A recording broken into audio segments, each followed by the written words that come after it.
Magandang hapon sa lahat po. Dito naman ay nagbabahagi po ako ng kaalaman. Parang lang sa mga taong naniniwala about itong mga spiritual o orasyon. Ito ay isang orasyon, tagulilong.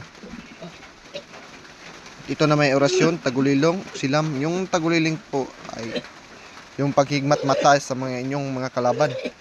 Oo, tagulilong. Payo ninyo pa ito bigkasin ng 3 bisis.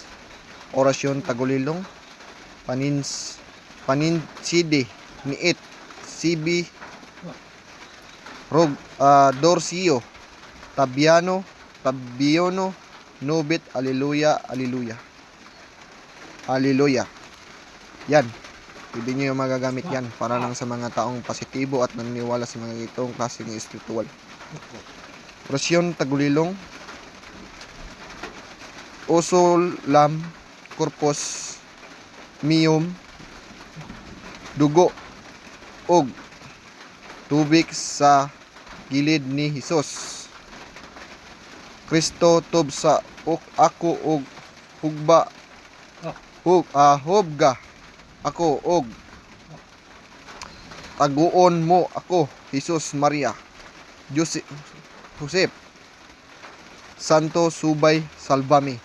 Yan mga kapatid, para lang po ito sa mga naniniwala ng ganito.